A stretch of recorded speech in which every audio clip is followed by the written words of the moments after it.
Conditional formatting میں کچھ مزید چیزوں کو ڈسکس کرتے ہیں. ہم نے کنڈیشنل فارمیٹنگ میں اس کو ڈفرینٹ سینیریو میں یوز کیا جا سکتا ہے. ہم نے ابھی گریڈ کے اوپر کام کر کے دیکھا کہ وہ تمام امپلائیز جنہوں نے یا وہ تمام اسٹوڈنٹ جنہوں نے A+ گریڈ حاصل کیا یا A گریڈ حاصل کیا یا جو فیل ہو گئے تو ان کو ڈفرینٹ کلر سے ہائی لائٹ کریں. اگر مثال کے طور پر کمپنی کے اندر ڈفرینٹ ایج کے لوگ کام کرتے ہیں یا ڈفرینٹ سیلریز کے اوپر لوگ کام کرتے ہیں اور آپ یہ دیکھنا چاہتے ہیں کہ وہ تمام امپلائی جن کی سیلری جو ہے 7,000 سے کم ہے, جیسے گورنمنٹ نے لاسٹ اناؤنس کیا کہ کم از کم امپلائی کی سیلری جو ہے وہ 7,000 روپیز ہوگی, تو آپ کے پاس جتنے بھی امپلائیز کام کرتے ہیں آپ یہ دیکھنا چاہتے ہیں کہ سب سے کم سیلری امپلائی کی کتنی ہے, یا جو ہے مجھے دیکھنا ہے کہ سب سے کم ایج کا امپلائی میرے پاس کون کام کرتا ہے, سب سے ہائیسٹ ایج کا امپلائی میرے پاس کون کام کرتا ہے. تو ان 2-3 ڈفرینٹ کرائیٹیریا کو سامنے رکھتے ہوئے ہم کام کرتے ہیں کنڈیشنل فارمیٹنگ میں. یعنی ایکچوئل میں ہم لوگ بات کر رہے ہیں اس وقت نیومیرک ویلیوز کے اوپر. مجھے معلوم کرنا ہے کہ ٹوٹل میں سے وہ تمام اسٹوڈنٹ جنہوں نے 200 سے ہائیسٹ نمبر حاصل کیے, میں چاہتا ہوں کہ کمپیوٹر اسے ہائی لائٹ کر دے. تو ہم کنڈیشنل فارمیٹنگ میں جاتے ہیں اور ہائی لائٹ کے اوپر کام کرتے ہیں. The cell value is greater than, values جو ہے وہ گریٹر دین ہونی چاہیے 200 سے زیادہ, اور ان کے کلر کو فار ایگزامپل ہم یلو کلر سے ریپرزینٹ کروا دیتے ہیں. اوکے کرتے ہیں, دیکھیں وہ تمام لوگ جنہوں نے 200 سے زیادہ نمبر حاصل کیے ان کو یلو کلر سے ہائی لائٹ کیا جا رہا ہے. اور اگر مجھے معلوم کرنا ہے کہ وہ تمام لوگ جو کہ لیس دین ہے 199 کے, تو ہم اسے for example light red full colour سے ہائی لائٹ کروا دیتے ہیں. اور کلرز یہاں پر آپ اپنی مرضی سے بھی بنا سکتے ہیں, ٹھیک ہے. آپ گریٹر دین لیس دین کسی میں بھی جاتے ہیں تو یہاں پر دیکھیں کسٹم فارمیٹ کا ایک اسٹائل دیا ہوا ہے جس میں جانے کے بعد آپ اپنی مرضی سے کلر وغیرہ کا پیٹرن ڈیفائن کر سکتے ہیں. نا تو کنڈیشنل فارمیٹنگ ایک ایسی کمانڈ ہے کہ جس کے ذریعے آپ اپنے ٹیکسٹ کو کرائیٹیریا دے دیتے ہیں, اور اگر آپ کا سیل اس کرائیٹیریا کے اوپر آئے گا تو آٹومیٹکلی وہ ہائی لائٹ ہوگا ڈفرینٹ کلر کے ساتھ.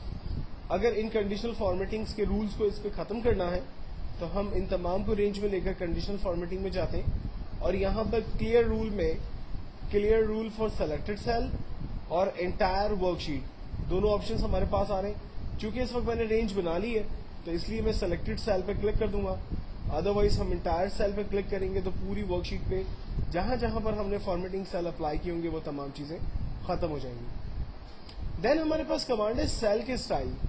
دیکھیں اگر میں چاہ رہا ہوں کہ نیم یا تمام جو ہیڈنگز میں نے یہاں یوز کی ہے ان ہیڈنگز کے اوپر ڈفرینٹ فارمیٹس یا اسٹائل جو یہاں پر اویلیبل ہے وہ اپلائی کر دوں, تو ہم ان سیلز میں کلرز وغیرہ اپلائی کرتے ہیں. دیکھیں ان تمام کے اوپر وہ کلرز ہائی لائٹ ہو گئے ہیں.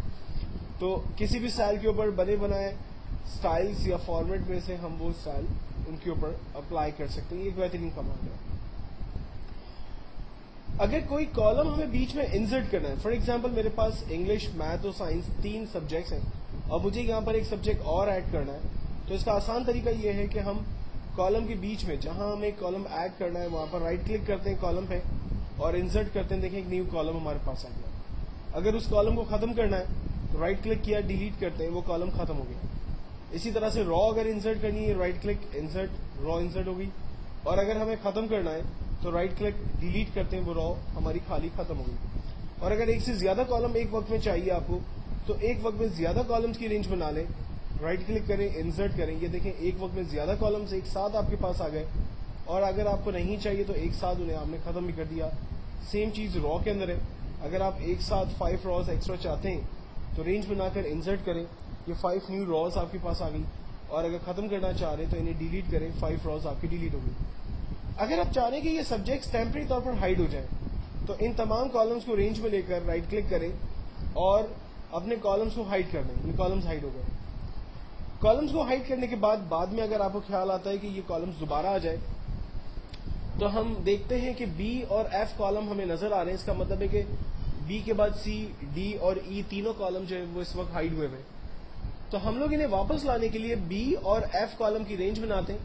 اس سے بیچ میں چھپے ہوئے تمام کالمز یعنی سی, ڈی اور ای بھی رینج میں آ جاتے ہیں, اور پھر رائٹ کلک کر کے ان ہائڈ کرتے ہیں, یہ تمام کالمز واپس آتے ہیں. سملرلی اگر میں راز کو چھپاتا ہوں تو میں نے راز کو رائٹ کلک کر کے پہلے ہائڈ کیا, اور اگر یہی راز مجھے واپس چاہیے تو میں نے غور کیا کہ 5 اور 12 رو آ رہی ہے. اس کا مطلب ہے کہ 5 کے بعد کی تمام راز چبی ہوئی ہیں. تو میں نے 5 اور 12 را کو رینج میں لیا, وہیں رہ کر رائٹ کلک کیا اور ان ہائڈ کیا, یہ راز واپس آ گئی. اب یہ تمام اسٹائل ہمارے پاس یہاں مینیوز میں دیے ہوئے.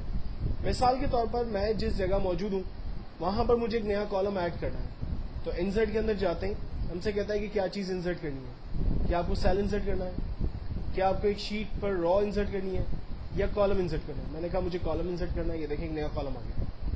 اگر ہم جہاں کھڑے وہاں پر ایک نیو را چاہیے تو ہم نے ایک نیو را حاصل کر لی. ڈیلیٹ کرنا ہے تو ہم نے کہا کہ اس پوری را کو ڈیلیٹ کر دیں. کالم کو ڈیلیٹ کرنا ہے, ہم نے کہا پورے کالم کو ڈیلیٹ کر دیں. اور اگر آپ چاہ رہے ہیں کہ پوری ورک شیٹ ڈیلیٹ ہو جائے تو آپ اس پوری ورک شیٹ کو بھی یہاں سے ڈیلیٹ کر سکتے ہیں. ونس اگر آپ نے ورک شیٹ کو ڈیلیٹ کر دیا تو پھر انڈو سے بھی وہ ورک شیٹ واپس نہیں آ سکتی. اس چیز کو آپ نے خیال رکھنا ہے. اور اسی طرح سے انسرٹ کے اندر اگر آپ کو نیو ورک شیٹ چاہیے تو آپ یہاں پر نیو ورک شیٹ کو انسرٹ بھی کر سکتے ہیں, جبکہ نیو ورک شیٹ کو انسرٹ کرنے کے لیے ہمارے پاس ایک آئیکن بھی موجود ہے. نیکسٹ کمانڈ ہے ہمارے پاس فارمیٹنگ. دیکھیں ہم لوگوں نے شروع میں ڈسکس کیا تھا کہ کالم کی سائز کو اگر بڑا کرنا ہو تو ماؤس کو کالم کے بیچ میں رکھ کر جسٹ ڈریگ کریں, کالم کی سائز بڑی ہو جاتی ہے. سائز چھوٹی ہو جاتی ہے. را کی سائز بڑی کر سکتے ہیں, چھوٹی کر سکتے ہیں. ورک شیٹ کا نام بدلنا ہے, رائٹ کلک کریں, ری نیم کریں. ورک شیٹ کا نام اپنے حساب سے جو بھی آپ رکھنا چاہیں وہ آپ رکھ سکتے ہیں. یہ ساری فیسلٹی ہمیں یہاں پر فارمیٹ میں ملتی ہے, جیسے را کی ہائٹ کو بڑا چھوٹا کرنا, اس کو آٹو فٹ کرنا, کالم کی سائز کو بڑا چھوٹا کرنا, اسے آٹو فٹ کرنا, شیٹ کو ری نیم کرنا, شیٹ کو لاک کرنا. شیٹ کو لاک کرنا لائک ایک ایسی کمانڈ ہے کہ جس سے ہم لوگ اپنی شیٹ کو جو ہے وہ کہیں بھی حاصل کر سکتے ہیں. مثال کے طور پر اگر میری مارک شیٹ کی شیٹ یہاں پر آ رہی ہے اور میں چاہ رہا ہوں کہ اس شیٹ کو میں لاک کر لوں, تو ہم فارمیٹ میں جا کر پروٹیکٹ شیٹ پر کلک کرتے ہیں اور اس کا ایک پاسورڈ سیٹ کر لیتے ہیں. پاسورڈ سیٹ کرنے کے بعد اسے کنفرم کرتے ہیں. یہ میری مارک شیٹ لاک ہو گئی ہے. اب میں اس پہ کوئی بھی کام نہیں کر سکتا. اگر میں اس پہ کچھ بھی کام کرنے کی کوشش کروں گا تو کمپیوٹر اس سے لاک کا ایرر دے گا اور میں اس پہ کام نہیں کر سکوں گا. اور اگر مجھے اسے دوبارہ ان پروٹیکٹ کرنا ہے تو ہم فارمیٹ میں ہی جا کر ان پروٹیکٹ شیٹ پہ کلک کرتے ہیں. پاسورڈ دوبارہ جو ہم نے دیا تھا وہی دیں گے, اوکے کریں گے, ہماری شیٹ ان لاک ہو گئی. اور اب میں یہاں پر جو بھی کام کرنا چاہتا ہوں وہ کام میں یہاں پر آسانی سے کر سکتا ہوں.